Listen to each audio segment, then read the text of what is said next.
Hello students, welcome to my channel Study Point. Students, last lecture में हम लोग ने चैप्टर लाइट के बारे में इंट्रोडक्शन पढ़ा था। हम लोग ने पढ़ा था लाइट क्या होती है, लाइट की प्रॉपर्टीज़ क्या होती हैं और लाइट के थ्रू शो किए जाने वाले फिनोमेनास जैसे रिफ्लेक्शन, रिफ्रैक्शन, इन सब के बारे में बताया था मैंने। और उसके बाद हमने रिफ्लेक्शन स्टार्ट कर दिया था। तो बच्चों, आज हम लोग जो टॉपिक कवर करने वाले हैं वो है formation of image by a plane mirror. बच्चों, ये टॉपिक भी हमारा रिफ्लेक्शन पर ही बेस्ड है, तो हम इसे रिफ्लेक्शन के अंदर ही पढ़ते हैं। तो देखिए, इस टॉपिक में आपको अब क्या पढ़ना होगा कि प्लेन मिरर की हेल्प से इमेज कैसे फॉर्म्ड होती है। बहुत ईजी है। अब ये आपको बहुत इंटरेस्टिंग भी लगेगा जब आप इसे पढ़ेंगे, क्योंकि आप इसे विजुअली और इसे देख भी सकते हैं, इस फिनोमेनास को। जैसे कि आप मिरर के सामने खुद खड़े होकर ऑब्जर्व कर सकते हैं कि जो मैं थ्योरी में यहाँ पे आपको बता रही हूँ वो एक्चुअली में होता है। तो देखिए, सबसे पहले हम कंसीडर करते हैं एक मिरर। ये एक प्लेन मिरर है। अब हम इसके सामने एक ऑब्जेक्ट मानते हैं। ये मान लेते हैं ऑब्जेक्ट ओ है। अब इसके एकदम परपेंडिकुलरली, इस मिरर के परपेंडिकुलरली हम एक लाइन ड्रॉ करेंगे जो कि नॉर्मल कहलाएगी हमारी। मैंने आपको लास्ट वीडियो में बताया था कि किसी भी सरफेस के परपेंडिकुलर लाइन जो होती है वो नॉर्मल कहलाती है। सो ये हमारी नॉर्मल होगी।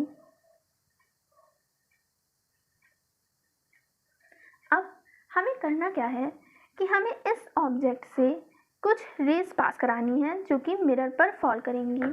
देखिए बच्चों, इस ऑब्जेक्ट से थाउजेंड्स और मिलियंस ऑफ रेज एमिट होंगी, लेकिन हमें एक ऑब्जेक्ट की इमेज को बनाने के लिए सिर्फ 2 रेज की नीड होती है। ओके, मैंने क्या कहा कि एक ऑब्जेक्ट से कई सारी रेज निकलती हैं, but to form an image we need only 2 rays. तो हमें 2 रेज चाहिए, तो हम कोई भी तरह से 2 रेज ले सकते हैं। जैसे कि, और मैंने आपको लास्ट लेक्चर में बताया भी था कि रे हमारी स्ट्रेटली रिप्रेजेंट करते हैं, हम स्ट्रेट लाइन से रे को रिप्रेजेंट करते हैं। तो हम मान लेते हैं कि एक रे इस तरह से ऑब्जेक्ट से निकलकर मिरर पे पड़ रही है, इस तरह से।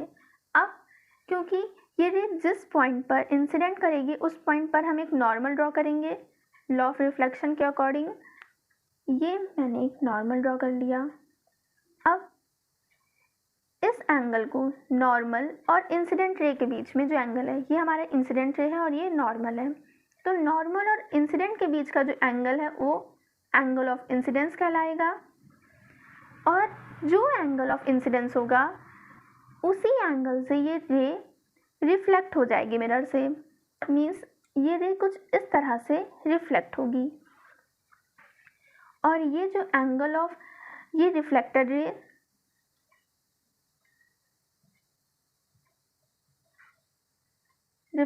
रे और नॉर्मल के बीच का जो एंगल होगा वो कहलाएगा एंगल ऑफ रिफ्लेक्शन। और हमें पता है कि angle of incidence is equals to angle of reflection होगा। तो अब देखिए, इस कंडीशन में यहाँ पे क्या हुआ, हमने कहा कि हमें 2 रेज चाहिए किसी भी ऑब्जेक्ट की इमेज को फॉर्म करने के लिए। तो एक रे तो हो गई हमारी, ये इस तरह से इस मिरर से टकराई और इस तरह रिफ्लेक्ट हो गई। दूसरी रे हम क्या लेंगे, दूसरी रे हम इस नॉर्मल के ही परपेंडिकुलर ऐसे ले सकते हैं। देखिए, ये केस बहुत ही इंटरेस्टिंग है, इससे आपको और भी चीज़ सीखने को मिलेगी। इस रे के कंडीशन में क्या होगा, ये इंसिडेंट रे इस प्लेन सरफेस के नॉर्मली इंसिडेंट हो रही है। ये इस प्लेन सरफेस से 90 डिग्री का एंगल बना रही है। तो अब आप इस प्लेन पर आपको रिफ्लेक्टेड रे चाहिए, तो आपको पहले इस पर नॉर्मल ड्रॉ करना पड़ेगा। तो नॉर्मल कैसे ड्रॉ होगी, हमें पता है कि नॉर्मल प्लेन मिरर के एकदम परपेंडिकुलरली ड्रॉ होती है। और क्योंकि ये इंसिडेंट रे भी हमारी परपेंडिकुलर है, मीन्स नॉर्मल ये ही होगी, ये लाइन ही हमारी नॉर्मल होगी। So in this case, the incident ray is falling on the mirror along the normal. मैं आपको लिख देती हूँ। When incident ray fall on the mirror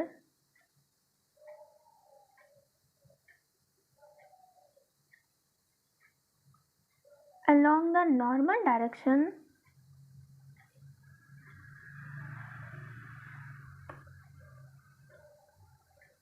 then angle of reflection is 0। देखिए इस केस में एंगल ऑफ इंसिडेंस क्या होगा, क्योंकि हमें पता है कि एंगल ऑफ इंसिडेंस क्या होता है। Angle of incidence is the angle made between the incident ray and the normal. अब क्योंकि इस केस में इंसिडेंट रे और नॉर्मल, देखिए यहाँ पर ये इंसिडेंट रे है हमारी और यही हमारी नॉर्मल भी है, यही हमारी नॉर्मल भी है। सो इंसिडेंट रे और नॉर्मल के बीच का एंगल क्या है, ऑफ कोर्स 0 डिग्री है। So the angle by the law of reflection we know that the angle of incidence is equals to angle of reflection. तो अगर एंगल ऑफ इंसिडेंस 0 डिग्री है तो एंगल ऑफ रिफ्लेक्शन भी 0 degree होगा, और जो हमारी रिफ्लेक्टेड रे होगी वो इसी डायरेक्शन में वापस रिवर्स कर जाएगी। अगर ये हमारा प्लेन सरफेस है तो इस तरह से इंसिडेंट रे जिस तरह से फॉल करेगी वो मिरर को स्ट्राइक करेगी और उसी डायरेक्शन में वापस रिफ्लेक्ट हो जाएगी। तो हम इसे यहाँ पर ड्रॉ कर सकते हैं, इंसिडेंट रे यहाँ फॉल की और ये वापस इसी डायरेक्शन में रिफ्लेक्ट हो जाएगी। अब देखिए ध्यान से सुनिए, इमेज मैं आपको बताने जा रही हूँ कि इमेज फॉर्म कैसे होती है। Formation of image.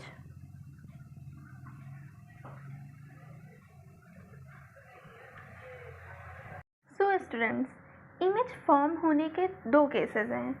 First cases when rays meet each other means जब 2 या 2 से ज़्यादा रेज एक दूसरे को मीट करेंगी, एक दूसरे से मिलेंगी, तब हमारी इमेज बनेगी उस पॉइंट पर।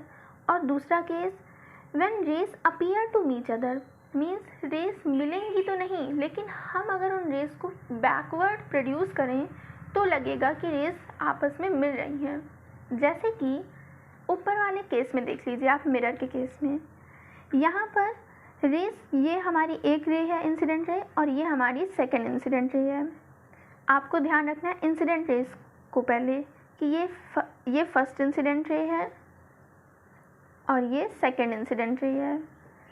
तो अब जब हमारी ये इंसिडेंट रे इसको स्ट्राइक करके वापस रिफ्लेक्ट हो रही है और ये वाली इंसिडेंट रे स्ट्राइक करके इस साइड रिफ्लेक्ट हो रही है, तो क्या आप बता सकते हैं कि ये वाली रिफ्लेक्टेड रे और ये वाली रिफ्लेक्टेड रे कभी आपस में मिलेंगी? ये इस साइड प्रोड्यूस होती जाएगी, ये इस साइड बढ़ती जाएगी, ये दोनों आपस में इस डायरेक्शन में तो कभी नहीं मिलेंगी। तो इनको मिलाने के लिए हमें इमेज तो चाहिए ही। तो ये मिलेंगी कहाँ, हम इन्हें बैकवर्ड प्रोड्यूस करेंगे इस तरह से। और इस वाली रे को ध्यान रखिएगा, रिफ्लेक्टेड रे को हम बैकवर्ड प्रोड्यूस करते हैं। यहाँ पे रिफ्लेक्टेड रे क्योंकि हमारी इसी की डायरेक्शन में थी, इंसिडेंट रे की डायरेक्शन में, इसलिए हम इसको इस तरह से बैकवर्ड प्रोड्यूस कर रहे हैं। अब इसको हम बैकवर्ड प्रोड्यूस करेंगे और ये इस साइड पर मिलती हुई हमें दिखाई देंगी। तो इसका मीन्स इस ऑब्जेक्ट की इमेज इस साइड बनती है। तो देखिए जहाँ पर 2 रेज एक्चुअली मीट होती तब भी ऑब्जेक्ट की इमेज बनती, और क्योंकि ये रेज एक्चुअली में तो मीट हो नहीं रही थी तो हमने इन्हें बैकवर्ड प्रोड्यूस करके मीट करवाया है, और जिस पॉइंट पे ये मीट होगी वो पॉइंट हमारा इमेज होगा ऑब्जेक्ट का। ठीक, ये हमारा इमेज है। अब इसकी कुछ प्रॉपर्टीज़ आपको देखनी होगी कि ये जो इमेज फॉर्म हुई है एक प्लेन मिरर से, उसकी क्या क्या प्रॉपर्टीज़ होती हैं। Now students, the properties of image form by a plane mirror. तो देखिए हमारी फर्स्ट प्रॉपर्टी है कि image distance is equals to object distance. Means image distance और ऑब्जेक्ट डिस्टेंस क्या होती है, तो सबसे पहले ये देख लीजिए, प्लेन मिरर से आपका ऑब्जेक्ट जिस डिस्टेंस पर है वो आपकी ऑब्जेक्ट डिस्टेंस होती है। इसको हम U से इंडिकेट करते हैं, आगे भी आपको ये मिलेगा। मिरर से ऑब्जेक्ट की डिस्टेंस ऑब्जेक्ट डिस्टेंस होती है जिसको हम U से इंडिकेट करते हैं, और मिरर से इमेज की डिस्टेंस इमेज डिस्टेंस होती है जिसको हम V से इंडिकेट करते हैं। तो ये हमारा V हो जाएगा। So you will notice that the object distance is always equals to the distance of image from mirror. Mirror से इमेज की डिस्टेंस और ऑब्जेक्ट की डिस्टेंस दोनों इक्वल होती हैं, जितना u है उतना ही v होगा। ओके। सेकेंड प्रॉपर्टी है image is formed behind the mirror. Image हमारी मिरर के पीछे साइड फॉर्म होती है। जैसे कि आप देखिए, अगर ये आपका मिरर है, मिरर में ये सिल्वर्ड सरफेस होता है आपका, और ये आपका प्लेन ग्लास सरफेस होता है, स्लैब होती है ग्लास की। तो जब आप देखिए ऑब्जेक्ट हमारा इस साइड रखा हुआ है और ये तो सिल्वर्ड सरफेस है और इमेज हमारी इस साइड बन रही है। इससे ये आप सिंपली क्लियरली देख सकते हैं कि इमेज मिरर के अंदर फॉर्म हो रही है। ये मत कह दीजिएगा कि सिल्वर्ड सरफेस आपका सिर्फ इतना है, नहीं, सिल्वर सरफेस आपका पूरा यहाँ तक है। अब आप कहेंगे इतना मोटा मिरर नहीं आता है, तो देखिए बच्चों, मिरर आपके पतले ही होते हैं, बस उसमें जो इमेज फॉर्म होती है वो इस तरह से फॉर्म होती है कि ऑब्जेक्ट जिस डिस्टेंस जितनी है उतनी ही इमेज डिस्टेंस रहेगी, और वो मिरर के अंदर फॉर्म होती है इमेज। ओके, सो ये याद रखिएगा कि इमेज जो है वो मिरर के बिहाइंड में फॉर्म होती है, मिरर के अंदर फॉर्म होती है in case of plane mirrors. Next is image is virtual. हमारी जो इमेज फॉर्म हुई है ये वर्चुअल इमेज है। अब वर्चुअल इमेज क्या होती है? एक ऐसी इमेज जो टू रिफ्लेक्टेड रेस को बैकवर्ड प्रोड्यूस करने से जो बनी इमेज होती है। देखिए ये जो इमेज है हमारी ओ डैश, ये दोनों रिफ्लेक्टेड रेस के बैकवर्ड प्रोड्यूस करने से बनी है ना। ये रेस एक्चुअली में मीट नहीं कर रही थी, मैंने आपको बताया ही कि एक्चुअली में ये रेस इधर साइड एक्सटेंड करिए, इस साइड एक्सटेंड करिए, तो ये आपस में कभी मीट नहीं करेंगी। लेकिन जब हम इनको बैकवर्ड प्रोड्यूस करेंगे तब ये एक दूसरे को मीट करेंगी। तो एक ऐसी इमेज जो कि रेस के बैकवर्ड प्रोड्यूस करने से बनती है उसको हम वर्चुअल इमेज कहते हैं। ओके, सम मोर थिंग्स कि आपकी जो इमेज फॉर्म हुई है ये इरेक्ट होती है। इरेक्ट मीन्स स्ट्रेट होती है, सीधी होती है। अब जैसे आप अपना ही चेहरा देखिए प्लेन मिरर में, तो आप सीधे खड़े हैं तो सीधे ही तो दिखाई देंगे ना। तो इसी तरह से जो आपकी इमेज होती है वो इरेक्ट होती है और सेम साइज़ की होती है एज द ऑब्जेक्ट। ऑब्जेक्ट आपका जितना बड़ा है उतनी ही बड़ी इमेज आपको दिखेगी मिरर पर। Now students, the last and most important property is image is laterally inverted. The image formed by a plane mirror is laterally inverted. ये laterally inverted का मीन्स क्या है? तो देखिए बच्चों, जैसे हमारे ये मिरर है और ये हमारा ऑब्जेक्ट है, तो इसकी जो इमेज होती है वो laterally inverted होती है। इट मीन्स इस ऑब्जेक्ट का राइट साइड जब आप मिरर में देखेंगे तो वो मिरर की इमेज का लेफ्ट साइड होगा। जैसे कि इसमें दिख रहा है ये ऑब्जेक्ट का राइट साइड है, इमेज जो बनेगी इमेज में वो ऑब्जेक्ट का वो पोर्शन लेफ्ट साइड में होगा। इसी तरह से इसका लेफ्ट पोर्शन इमेज में राइट साइड में होगा। तो यही होता है लेटरल इन्वर्जन। इसको लेटरल इन्वर्जन भी कहते हैं, लेटरली इन्वर्टेड इमेज कहते हैं। आप खुद जाकर इसको एक्सपेरिमेंटली देख सकते हैं। मिरर के सामने खड़ी हुई है और अपना राइट हैंड अप करिए, तो आप जब मिरर में देखेंगे तो लगेगा कि मिरर में जो इमेज बन रही है वो अपना लेफ्ट हैंड रेज कर रही है। इसी तरह से आप अपना लेफ्ट हैंड रेज करिए तो मिरर में जो इमेज दिखेगी वो राइट हैंड रेज करते हुए दिखेगी। तो इसका मीन्स क्या है कि जो इमेज फॉर्म होती है वो लेटरली इन्वर्टेड होती है। मीन्स राइट, लेटरली इन्वर्टेड का मीन्स होता है कि right side of the object appear to be left side of the image and left side of object appear to the right side of the image. So ये आपकी properties थी of the image formed by a plane mirror. Now students, आपके chapter का सबसे most important topic start होने वाला है जो कि है स्फेरिकल मिरर। यह आपके चैप्टर का सबसे इम्पॉर्टेंट टॉपिक है। CBSE बोर्ड भी इससे बहुत क्वेश्चंस पूछती है। इसमें आपको बहुत सी चीज़ें जानने को मिलेगा कि स्फेरिकल मिरर क्या होता है। इससे रिलेटेड कई सारे टर्म्स हम डिस्कस करने वाले हैं और फिर हम इमेज फॉर्मेशन देखेंगे स्फेरिकल मिरर्स के थ्रू। तो सबसे पहले हम जान लेते हैं कि स्फेरिकल मिरर क्या होता है। Those mirrors whose reflecting surface are spherical are called spherical mirrors. So spherical mirrors वो होते हैं जिनके रिफ्लेक्टिंग सरफेस स्फेरिकल हो। जैसे कि आपने ऊपर देखा कि अभी हम लोग ने प्लेन मिरर की बात की, तो इसका जो रिफ्लेक्टिंग सरफेस था, बच्चों रिफ्लेक्टिंग सरफेस क्या है? ये पोर्शन जो हमारा सिल्वर्ड नहीं है, ये पोर्शन जो है ये रिफ्लेक्टिंग सरफेस है। सो ऐसे मिरर जिनका रिफ्लेक्टिंग सरफेस स्फेरिकल हो, स्फेरिकल स्फीयर का मीन्स तो आप जानते ही हैं, मीन्स वो कर्व्ड हो सरफेस, जैसे ये हो सकता है, ये हो सकता है, इसको हम सिल्वर्ड कर दें और इस पोर्शन को सिल्वर्ड कर दें, तो ये हमारा रिफ्लेक्टिंग सरफेस एक हो गया।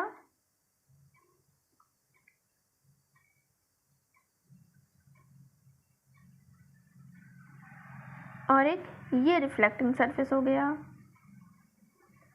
सो ऐसे मिरर जिनका रिफ्लेक्टिंग सरफेस स्फेरिकल हो, ये स्फेरिकल है, तो इस तरह के मिरर्स को हम स्फेरिकल मिरर कहते हैं।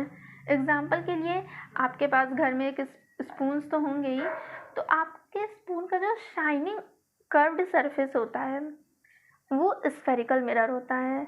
आप उसमें कभी अपनी इमेज देखिएगा, तो जिस पोर्शन से आप खाते हैं, मीन्स जो अंदर साइड कर्व्ड होता है, मीन्स इस तरह का जो पोर्शन होता है, इसके अंदर जब आप इमेज देखेंगे, इस साइड को अपनी इमेज देखेंगे इस वाले सरफेस से, तो आपको अपनी इमेज इन्वर्टेड दिखेगी, मीन्स उल्टी, जैसे आपको लगेगा कि आप उल्टा खड़े हुए हैं।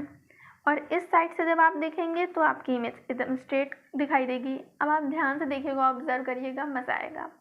ठीक, तो स्फेरिकल मिरर्स ये होते हैं। अब हम लोग पढ़ेंगे कुछ टर्म्स जो कि हम स्फेरिकल मिरर्स के बारे में पढ़ने जा रहे हैं।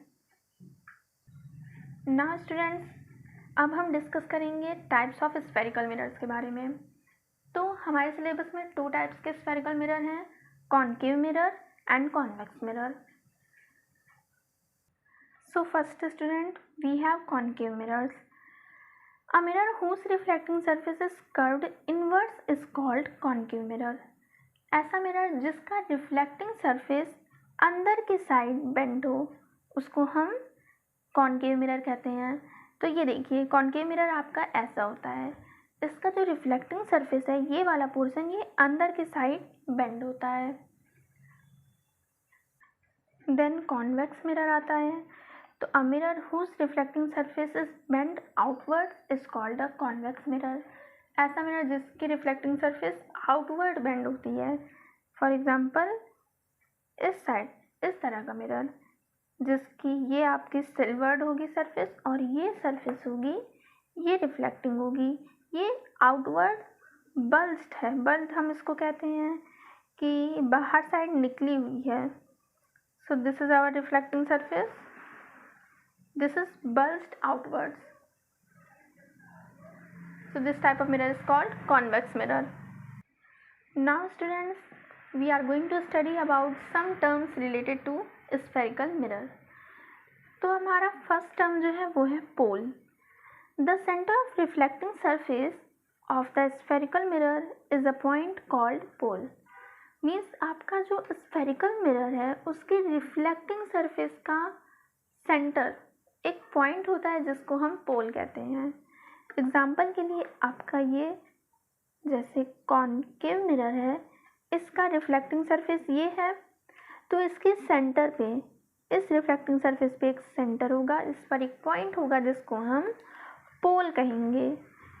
It lies on the surface of mirror. ये देखिए पहले ही बता दिया गया है कि ये जो पोल होता है ये मिरर के सरफेस पे लाई करता है। तो ये हमारा सरफेस तो है ही मिरर का, तो इस पर ये पोल लाई करेगा और इसको हम P से रिप्रेजेंट करते हैं। ये कॉन्केव मिरर का पोल है और कॉन्वेक्स मिरर के लिए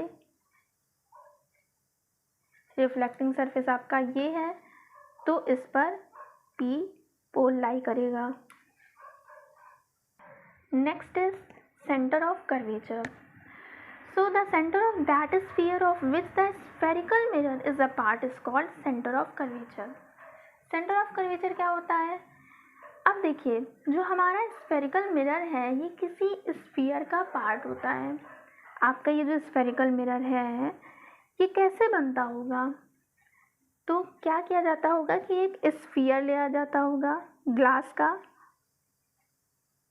और उस स्फीयर में से अगर आपको कॉन्केव मिरर चाहिए तो इसका एक पोर्शन कट कर लिया जाता होगा। ये पोर्शन कट कर लिया गया। इस स्फीयर के, ग्लास के स्फीयर का ये पोर्शन कट कर लिया गया और इस साइड को सिल्वर कर दिया गया, तो ये आपका कॉनकेव मिरर बन गया। इसी तरह से अगर आपको कॉन्वेक्स मिरर चाहिए तो ग्लास लीजिए, उसका एक पोर्शन कट कर लीजिए, ये वाला, और इसको सिल्वर कर दीजिए, तो ये आपका कॉन्वेक्स मिरर बन गया। तो क्या होता है centre of curvature? Centre of curvature इस स्फीयर का, ये स्फेरिकल, ये आपका स्फेरिकल मिरर है, कॉनकेव मिरर है, और ये कॉन्वेक्स मिरर है। तो इस कॉनकेव मिरर, ये कॉनकेव मिरर जिस स्फीयर का पार्ट है, इस स्फीयर का सेंटर, ये जो सेंटर होगा इस स्फीयर का, ये कहलाता है सेंटर ऑफ कर्वेचर। इसी तरह से ये कॉन्वेक्स मिरर जिस स्फीयर का पार्ट है, उस स्फीयर का सेंटर सेंटर ऑफ कर्वेचर कहलाता है। आपको यहाँ पर मैंने बताया है कि it lies outside the mirror. जो सेंटर ऑफ कर्वेचर होता है वो मिरर के आउटसाइड लाई करता है। हमारा पोल मिरर के सरफेस पर लाई करता है और सेंटर ऑफ कर्वेचर मिरर के आउटसाइड लाई करता है। Okay students, now our next term is radius of curvature. The radius of that sphere of which the reflecting surface is a part is called radius of curvature. देखिए radius of curvature क्या होता है? ये reflecting surface means ये जो हमारा mirror था, convex mirror और कॉनकेव मिरर, ये जिस स्फीयर का पार्ट है उस स्फीयर का रेडियस हमारा रेडियस ऑफ कर्वेचर कहलाता है। फॉर एग्ज़ाम्पल जैसे ये हमारा कॉनकेव मिरर है और ये जिस स्फीयर का पार्ट होगा तो इसका ये रेडियस, इस स्फीयर का रेडियस हमारा रेडियस ऑफ कर्वेचर कहलाता है। हमें पता है कि इस स्फीयर का सेंटर सेंटर ऑफ कर्वेचर कहलाता है, जिसको हम सी से डिनोट करते हैं, और इस स्फीयर का, इस स्फेरिकल मिरर का जो सेंटर ऑफ कर्वेचर से एक नॉर्मल ड्रॉ होती है उसको हम पोल कहते हैं, और ये जो डिस्टेंस सी पी होती है, distance C P is called radius of curvature. I have written this, the distance of C from P is radius of curvature. Next is principal axis. An imaginary straight line passing through the center of curvature and pole of mirror is called principal axis. जैसे कि देख लीजिए, ये आपका अगर एक concave mirror है तो इस कॉनकेव मिरर के सेंटर ऑफ कर्वेचर और पोल के बीच से, इसके पास से हम एक लाइन पास करवाते हैं, जो कि इमेजिनरी होती है, ये एक्चुअली लाइन नहीं होती है, इमेजिनरी लाइन होती है, इसको हम प्रिंसिपल एक्सिस कहते हैं।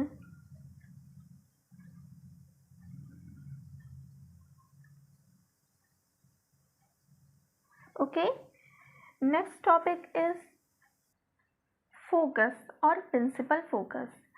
देखिए बच्चों, प्रिंसिपल फोकस या फोकस क्या होता है?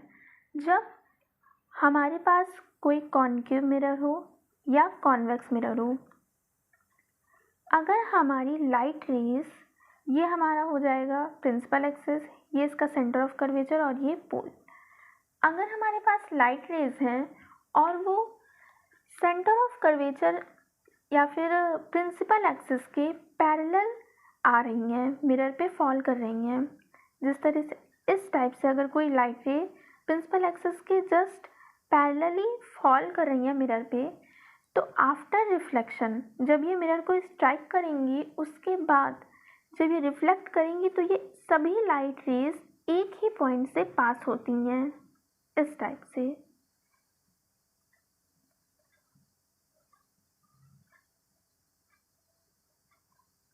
ओके, सो ये पॉइंट, जिस पॉइंट पर सभी लाइट रेज पास होती हुई दिखाई दे रही हैं, सभी light rays after reflection meet हो रही हैं, उस पॉइंट को हम फोकस कहते हैं या फिर प्रिंसिपल फोकस कहते हैं।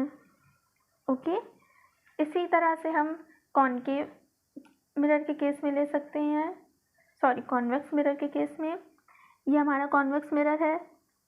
अब मान लीजिए कि ये हमारा प्रिंसिपल एक्सिस है, इसका सेंटर ऑफ कर्वेचर इस साइड होगा और पोल इस साइड।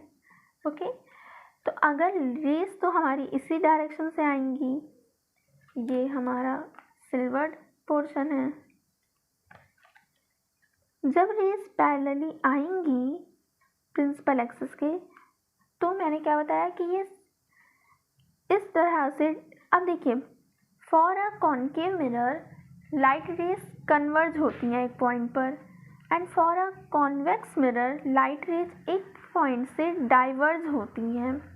यहाँ प्रिंसिपल एक्सिस में एक पॉइंट होगा जिसको हम फोकस कहेंगे, और उस पॉइंट से हमें लगेगा कि ये लाइट रेस आफ्टर रिफ्लेक्शन इस पॉइंट से डाइवर्ज हो रही हैं। इट मीन्स कुछ इस तरह से।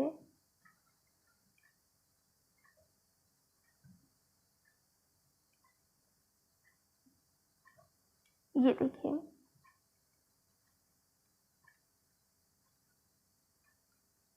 ये लाइट रेस इस मिरर से स्ट्राइक करके, अब ये इसके अंदर तो जाएंगी नहीं क्योंकि ये मिरर का मटेरियल है, तो लाइट रेस इसके अंदर जाएंगी नहीं।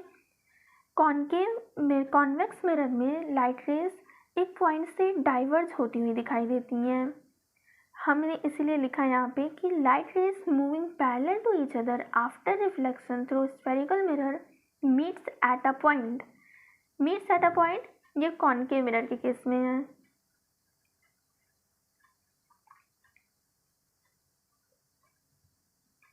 और appear to be meeting at a point, या फिर दिख रही हो कि वो एक पॉइंट पे मिल रही हैं, ये कॉन्वेक्स मिरर के केस में है। So that point on which the light rays meet or appear to be meeting is called focus or principal focus. Next thing is focal length. देखिए, the distance between pole and focus is called focal length of spherical mirror. आपके pole और focus के बीच की जो distance होती है ये focal length होती है। इसमें भी देखिए पोल और फोकस के बीच की जो डिस्टेंस है ये फोकल लेंथ है। इसको हम स्मॉल एफ से डिनोट करते हैं, फोकस को हम कैपिटल एफ से डिनोट करते हैं। तो और एक और रिलेशन होता है बच्चों, focal length is equals to r/2, where r is radius of curvature.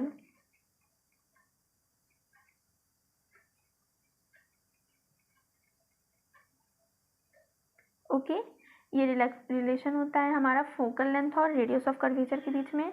आप इस फिगर को देखकर भी समझ सकते हैं। यहाँ पर पोल और सेंटर ऑफ कर्वेचर के मिड पॉइंट पे हमारा फोकस लाई करता है। इस केस में भी सेंटर ऑफ कर्वेचर और पोल के मिड पॉइंट पे फोकस लाई करता है। इसलिए P से F की डिस्टेंस जो होती है, पोल से फोकस की डिस्टेंस जो होती है, वो रेडियस के हाफ होती है। नेक्स्ट एक छोटी सी डिफिनीशन है अपर्चर की। The diameter of the reflecting surface of spherical mirror is called aperture. It means आपका जो स्फेरिकल मिरर है, ये कॉनकेव मिरर, इस कॉनकेव मिरर का ये डायमीटर जितना बड़ा ये इसका कर्व्ड सरफेस है, यही आपका अपर्चर कहलाता है। For convex mirror is same, इसका ये जितना भी बड़ा कर्व्ड सरफेस है ये आपका अपर्चर कहलाता है। This is aperture, this one is also okay. So ये आपके कुछ टर्म्स थे रिलेटेड टू स्फेरिकल मिरर। अब इन टर्म्स से इंट्रोड्यूस होने के बाद हम पढ़ने जाएंगे image formation by spherical mirrors. ये टॉपिक बहुत इंटरेस्टिंग होने वाला है, सो आप वीडियो देखते रहिएगा और तब तक के लिए पढ़ाई करते रहिए।